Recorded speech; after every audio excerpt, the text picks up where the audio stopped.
When you open the SpreadCharts app, you start at the dashboard.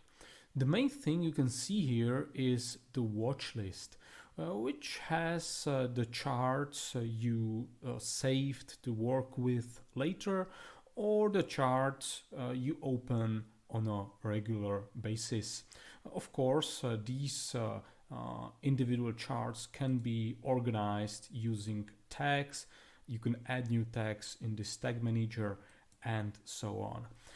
There are also helpful widgets like this signals widget with the most interesting signals, the selection of the most interesting signals.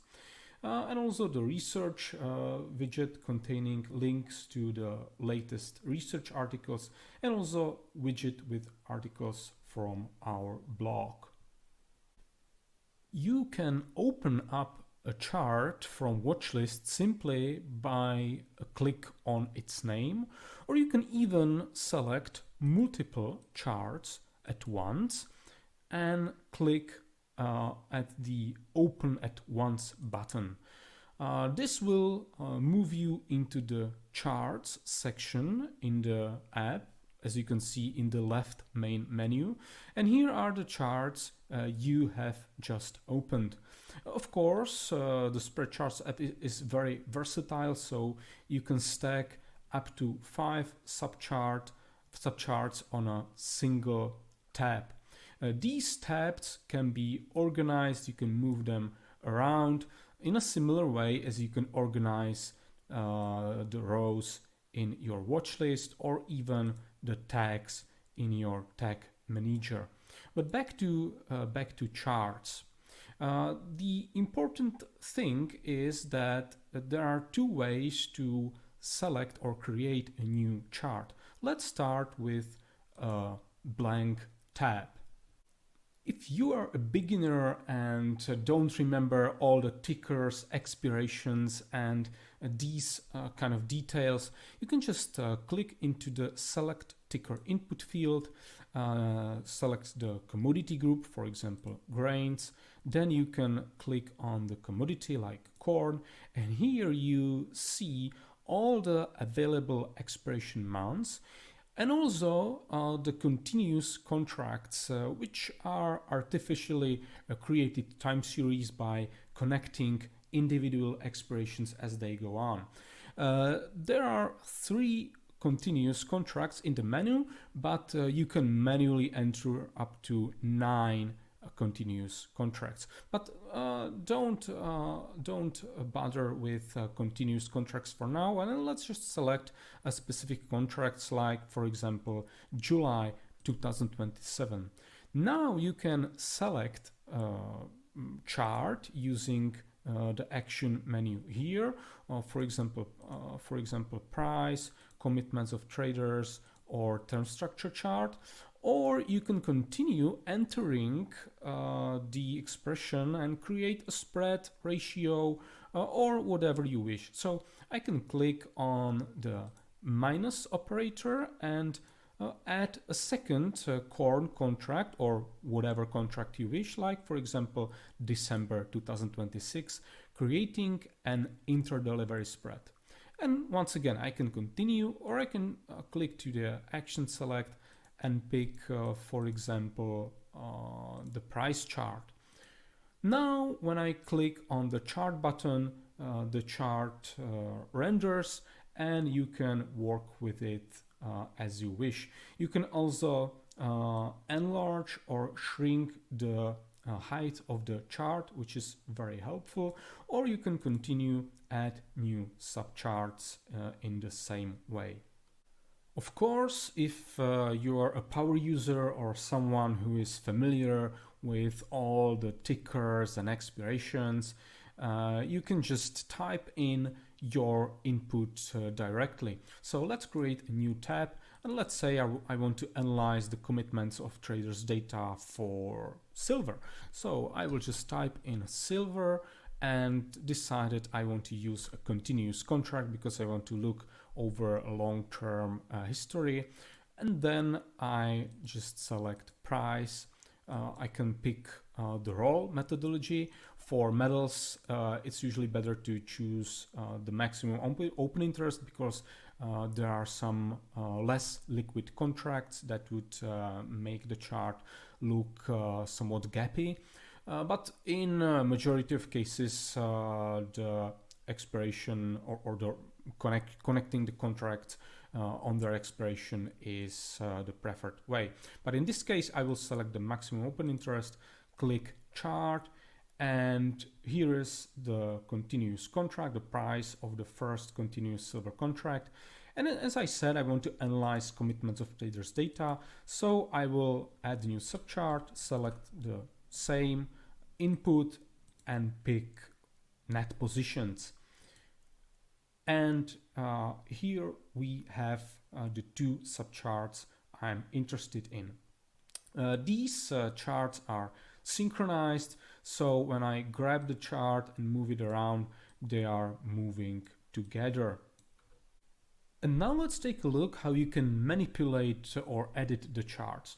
There are a few buttons on the right, on the top right corner for each subchart.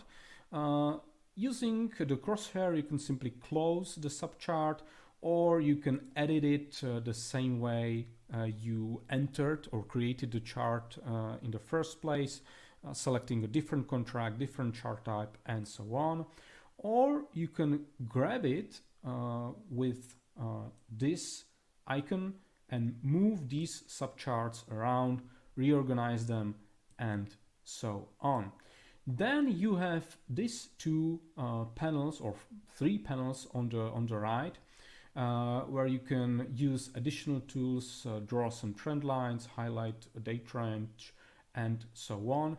The important button, in my opinion, is this one, which you can use to add the subchart into your watch list. So when you click on this button, you can select a name, for example, my chart, pick the tags you want to assign to this watch list record. So this is metals, or this is a commodity from metals, so I will assign metals, and also, I don't know, maybe this tag that means I want to watch it on a daily basis.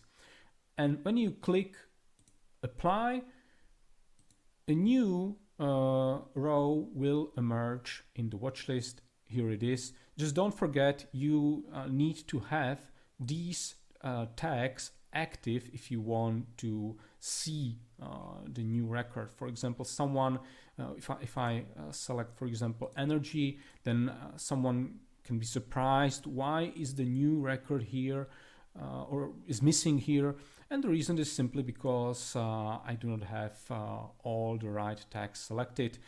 Just to be sure, you can simply select everything and then you should see all the records in your watch list.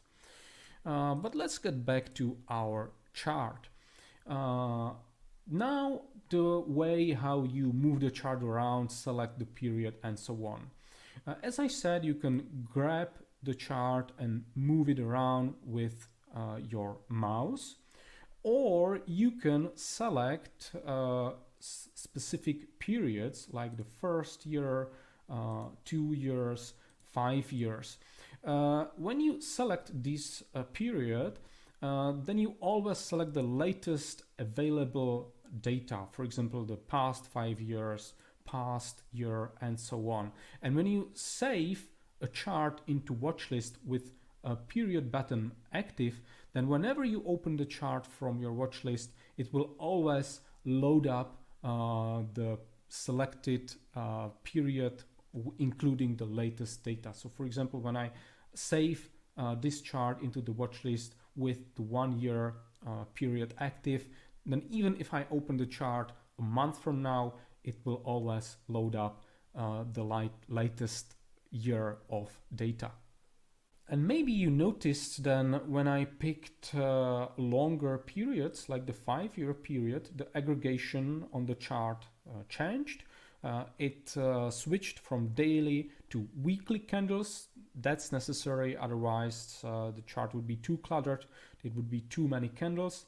And this is something you can observe on the panel below.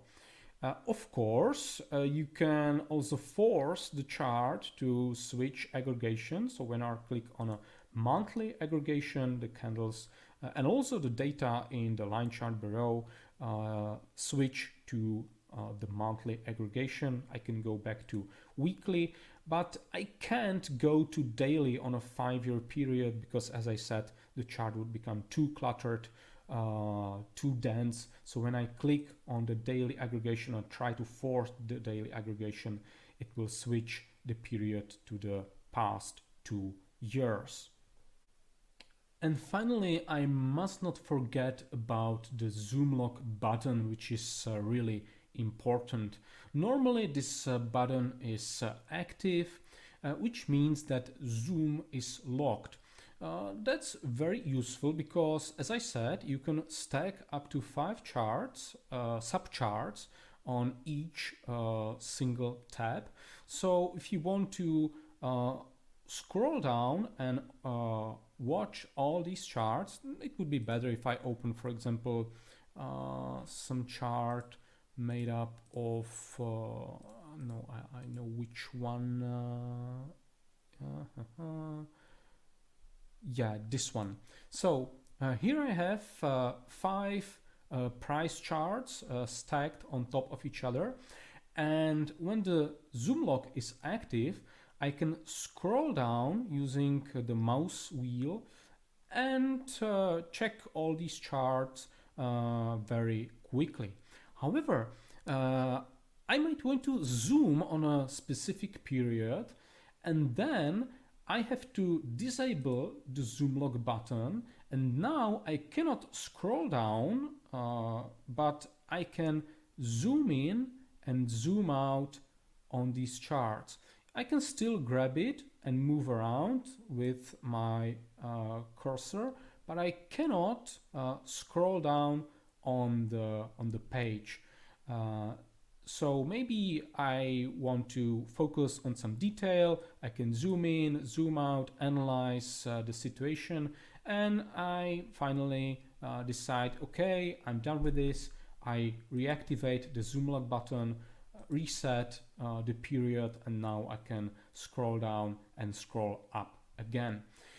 Personally, I keep the zoom lock active all the time and use the period buttons to select the period I want to focus on, but that's just me. That's the workflow I prefer.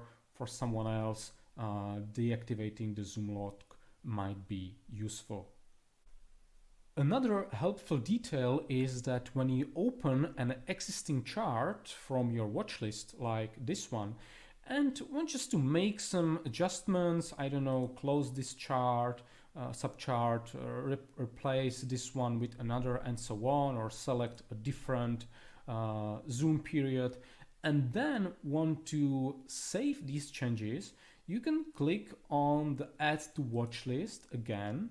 Now, if you do not change anything like the name and also text and click Apply, then the existing record in the watch list will be overwritten with the changes you made.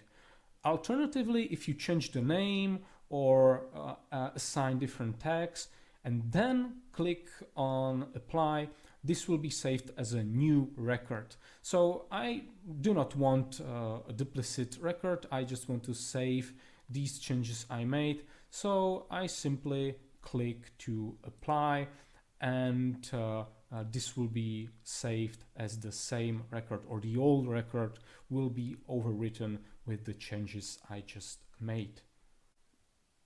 There are many more details or useful hints we could go through, like for example hiding or revealing individual time series using the tools button and so on, but I'm sure you will figure this out on your own.